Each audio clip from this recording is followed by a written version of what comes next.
we're going to start with disengaging the hindquarters, okay? That's one of your most basic maneuvers, and it's also sometimes called like a one-rein stop or an emergency stop when you're riding. Some of you may have learned it that way. We're going to call it disengaging the hindquarters, okay? I'm going to explain to you what I'm looking for is her head. I'm going to bend it all the way around. She should be soft though. She shouldn't be hanging on me. I should be able to tip her nose around and have her hold it there with me. The inside, now I'm going to be here on her left side to start with. The inside front leg, which is her left front leg, should be her pivot foot, okay? This should stay still. It should pivot around. The inside hind leg, so in this case her left hind leg, I want it to cross over her outside hind leg, so cross over. I don't want it crossing behind, and I don't want her stepping next to each other like that. If you're not getting a crossover, you're not getting a real disengagement, okay? So there's a lot of things that you're going to be watching for, and if you haven't really done much groundwork before, or moving your horse around on the ground, this can be a little bit awkward for you, just kind of getting used to your coordination and staying with the horse and not getting stepped on and all these kinds of things. So there's a lot for you to look for. So I'm going to break it down for you a little bit, one thing at a time, okay? The first most important thing is that you get a good bend, okay? Now, I want to take a moment and explain to you the difference between lateral flexion and rotation. And there actually is a big difference, and the majority of horsemen don't actually know this. Rotation, let me see if I can get her to show this one to you. Rotation is where the head does tip, but see how her nose is coming in crooked? So see how she's not straight, how her nose is tipping in? That's not really ideal. It's not a bad thing. It's not going to hurt your horse, but it's not ideal. What we really want if we're asking for a lateral flexion is we want her head, pole to nose, to stay nice and vertical, okay? So that's a little bit better accomplished from the side or top of the nose. And so see how I've got a little smidge of rotation, but it's not too bad. Okay, she's pretty much keeping her head fairly vertical. So what I'm going to recommend to you actually is that you snap your lead rope. Most of you that have these nylon halters, you'll have a ring on this side right here, right on the nose band. I'm actually going to recommend that you snap it on the side there. That's going to help you get more of a lateral flexion and less of a rotation, okay? Later on, in a different segment, I'm going to explain to you a little bit more when we start talking about jaw flexion, why it's important that we get a lateral flexion instead of a rotation. It has to do with softening the muscles and suppling through the pole and the jaw. But for now, it's just going to be my tip for you is if you're having trouble, especially if your horse is rotating a lot, I recommend clipping your lead rope onto this little square piece right here. Now, first thing that you're going to look for before you start looking at the feet is that her head can tip around, okay? So that was nice and soft. I've got slack in the lead rope. She wasn't hanging on me or pulling on me at all. What you're going to want to do is actually put your hand on your horse's body. If you have to, you can grab a piece of mane, put it on her shoulder, put it up on her back, but I'm actually going to have you grab onto your horse or put your hand on her, okay? The reason you're going to do that is because it's very important in this exercise that you stay right here. This is your safe zone. If you get too far out of the way, or if you get too far up front, or you get too far behind, or your horse turns around in front of you, you're going to end up, you might get stepped on, you might get hit with swinging heads or hindquarters moving around, and so it's important that you stay right here in the safe zone, okay? So once you have your horse, and if your horse won't tip its head around, don't try disengaging yet. Work on that for a little while. Work on just bending their head around. And when you can pick up your lead rope and your horse will bend their head around nice and light, okay, then you can move on to disengagement. So that's going to be your first step. So now your next step is that I want this inside front leg. So we're going to start at the front and work our way back. I want this inside front leg to stay still. One of the most common problems if that front leg is moving too much is that people don't have enough bend. Try that first. Try to really tip your horse's nose way, way around, okay? If you've got your horse's nose tipped all the way around and they're still moving the front leg, the most effective way to correct that is going to be, it takes some skill and it takes some timing, but if you can get it right, it is extremely effective. You're going to keep your horse's nose tipped around and you're going to watch that front leg, and every time that front leg goes to step, you're going to bump up on your lead rope And you have to have really good timing though, because it has to be right when that front leg, right when it picks up and goes to step, that's when you're gonna bump, okay? You're not gonna jerk them, not hard, but just a nice bump. Just enough to get the idea across that that was something that was incorrect, okay? Or uncomfortable. And so, doing that, the horses pick up on it really quickly if your timing is good, okay?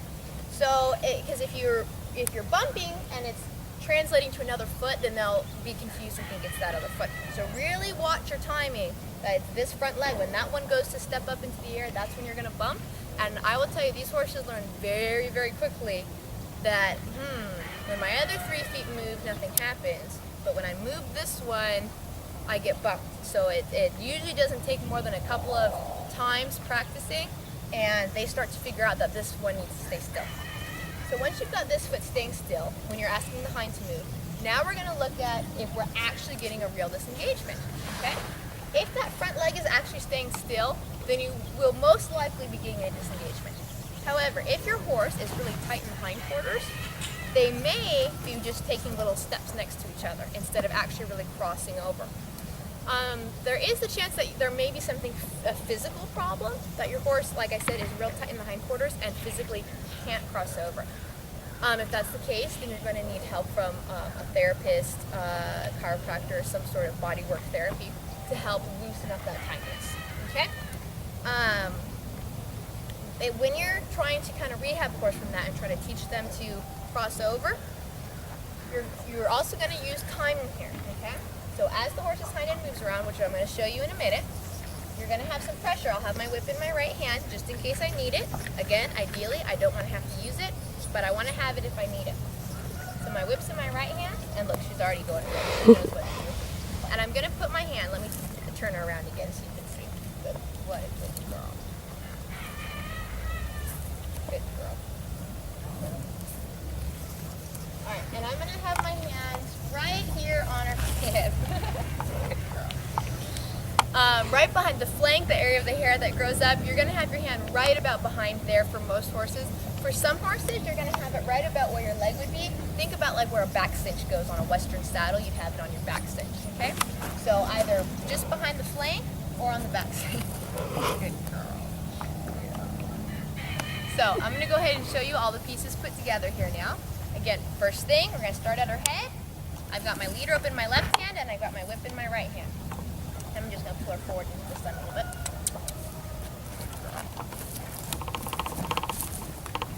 Alright. And I've got it clipped to the side here again so I get a good bend. I'm going to tip her nose all the way around.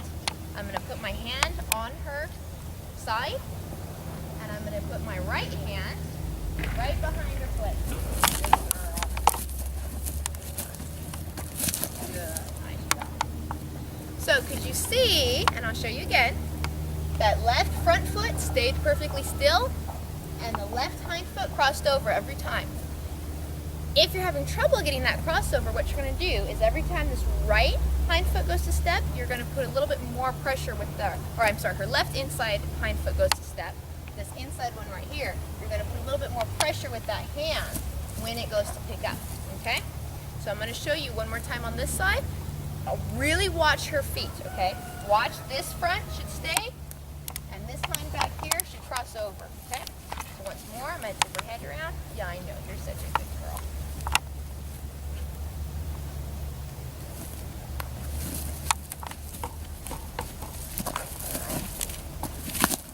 Now her front moved just a little bit there. There she goes. So I'm going to stay with her. Part of my problem, if you're noticing, is that I don't have quite enough bend. Every time her head starts to straighten out is when her front moves. So this time, we kind of showed you a little bit of a mistake there. If you're letting, as you're moving around, if you're letting the head go, the front end will probably start to move. So we're going to go one more time, and I've choked up my lead rope just a little bit.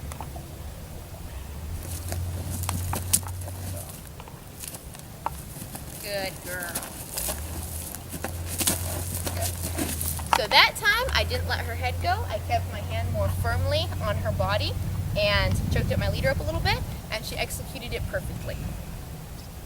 So now I'm going to go ahead to the other side, and it's going to be different with your horse. It's going to be different on both sides, okay?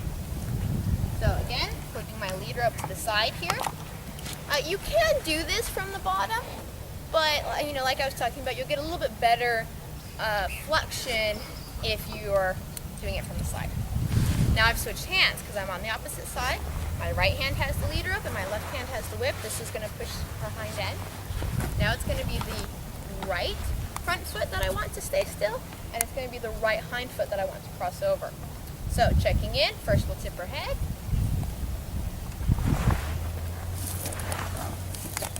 And then I'll put a little pressure on her hind. Good girl. Excellent, good job. So we got 2 full times around, beautifully. Her hind end stayed. Now if you want to, I'll try to not cast the shadow. Go ahead and zoom in on her foot right there, and you can see she's kind of ground a little hole volcano into the ground. That's how still her foot stayed. Is that necessary? No, not necessarily, but it's just a nice little test that yes, she did keep that hind foot perfectly still. You don't want to do that too much because it can be kind of hard on their joints. You know, if we started going around 10-20 circles, you definitely have the chance of injuring that leg. So once or twice around is more than enough, and then let them walk out of it. Her inside hind foot crossed under beautifully. And the other thing is that she stays really light. She's not hanging on me. You'll find with some horses when you're teaching this, it's difficult for them in their body, and so they'll start to hang on their halter. And so if you have a horse that's not light, that starts to hang on you when you move them, I would go back and practice just tipping their head around first. Again, get that really nice and light where you can pick up that lead rope and she just follows the feel right over. And see how I've got a lot of slack and she's keeping her head around? Good girl. That's what you're looking for. So practice that. If you're having trouble and your horse is really pulling on you, practice that, just having her bring her head around and hold it on slack for a second before you start to move the hind end. Alright, we're moving on. So now I have Reigns here with me, and he actually has quite a bit of training as well, but he's still pretty young and, as you can see, pretty immature. So he'll probably still make some mistakes, and a lot of them are going to have to do with him wanting to come into my space. Some of you are going to be dealing with horses like that just don't really quite want to move off. They just keep wanting to push you. So he really likes to be right there on top of you, cuddling with you, and that's okay to an extent, but he'll oftentimes get impatient, and sometimes if you let him have too much leeway in that, he'll start to nip a little bit or want to kind of play with your clothes.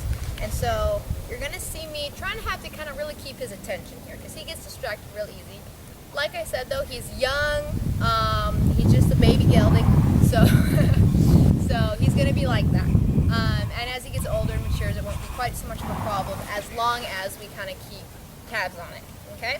So that's what you're going to see with him. Most of the stuff he does know, but again, he gets distracted, and so you may see him make a couple mistakes because of not paying attention to me or being distracted, wanting to rub on me or that sort of thing. There you go, good boy. There, good boy. Good boy.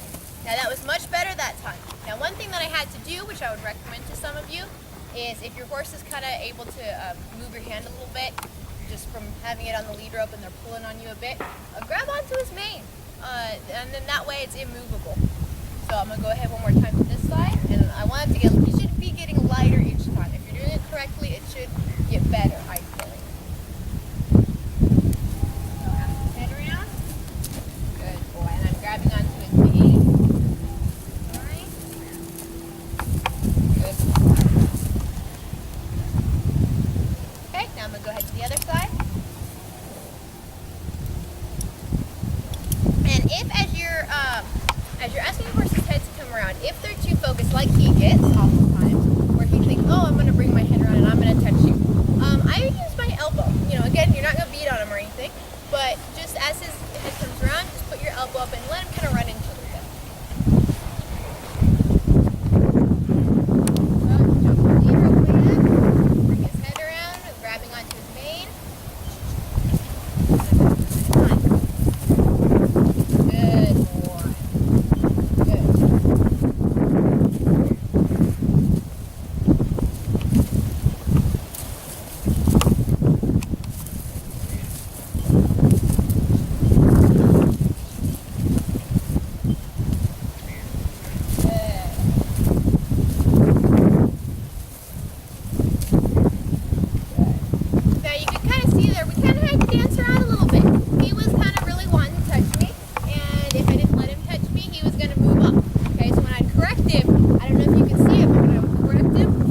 again. Don't be afraid to correct him for, trying to nibble on you or whatever. So I'm going to ask again.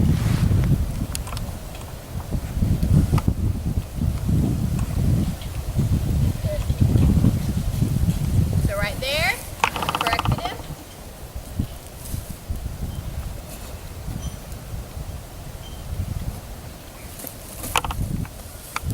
And I'm going to bump every time that front foot steps.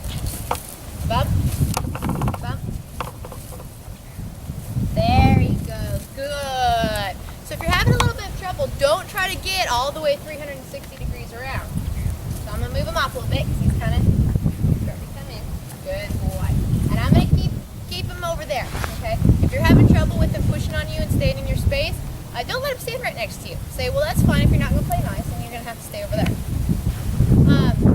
Anyway, though, if you're having a little bit of trouble, your horse gets a little bit sticky, don't try to get, 360 degrees all the way around. And get one or two good, nice steps and then release, okay? So let's go one more time and see if he'll respond correctly a little bit quicker this time and not moving around quite so much.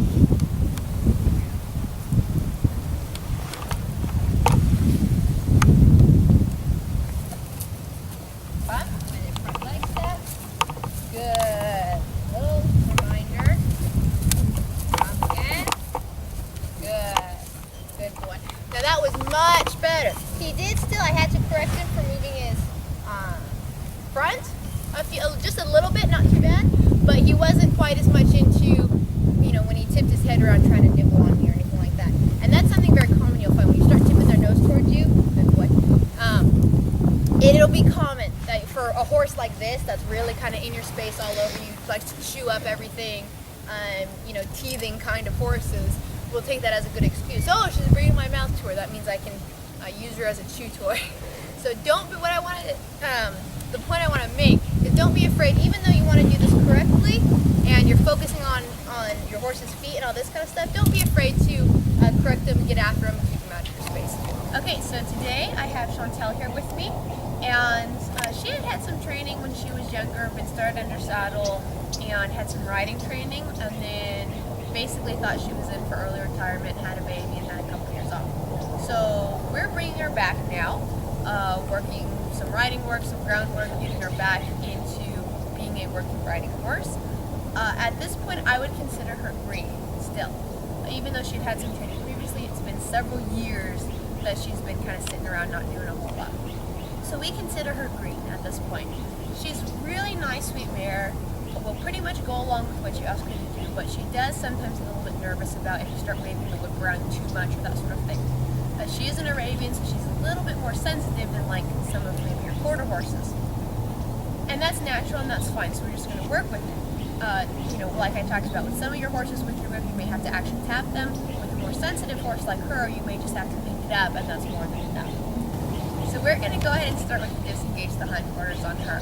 Now, this is something that she's worked on before, and then also lowering her head to pull pressure is something she's worked on before. The other things will all be new to her, and so she may not do them very well, but that's what you're going to expect with your horse. When you go out there and your horse hasn't done this before, and you're trying to teach it to them, it's not going to look like some of these other horses that have been doing it for a long time. And so that's why I want to show her to you, how I approach this the first time. So the disengagement, she has done this before, but she's not really a pro at it yet. So like I recommended to you when I had Cheyenne, I'm going to go ahead and clip onto the side here so I get a little better bend. And I'm just going to check the bend first before I ask for anything. And see, she's a little sensitive with the whip, but we're just going to be real gentle with her, and she should build her confidence up a little bit. Good girl. So again, just going to ask her for her head a little bit. Good. Good girl. Okay, now I'm going to ask her all the way around. I'm putting pressure on her hind, and she's not quite crossing under yet. There she goes. Ask again. Oh, now she's lost her head. There we go.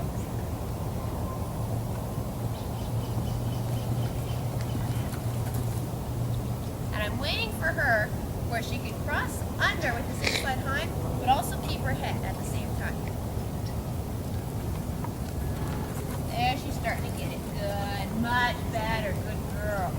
So as you can see, it was hard for her. She could get one component or the other, but it was hard for her to get all three at the same time, which is what you're going to expect.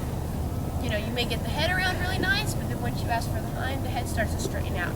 Or the head will stay around nice, but she's not wanting to cross over with the inside hind. Or the front end's not staying. So I'm going to go ahead and ask again, and you just hold and wait until all three come together nicely. So you might get one, and you hold that one for a while, and then you might get the second one, and you hold those two for a little while, and then once you get a good step or two where it's all three together, her head's bent around softly, the inside front leg is staying in the correct spot, and the inside hind leg is crossing over, that's when you'll release to her. Can I ask again? Good girl.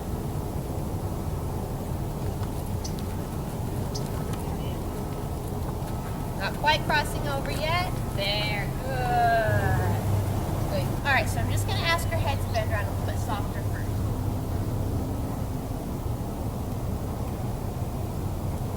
Good.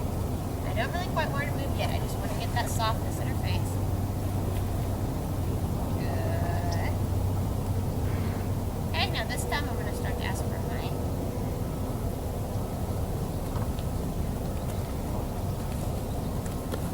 Excellent. Good girl. Okay, one more time. Let's get her head tipped around. Good.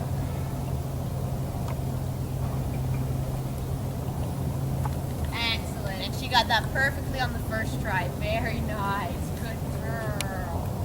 Now you can see having it clip to the side, because when I put that pressure on initially, she kind of wants to brace on it forward.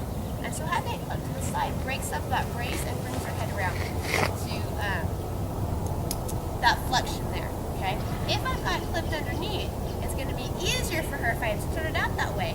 It's going to be easier when I pull back on this one and she started to brace forward. It would have been much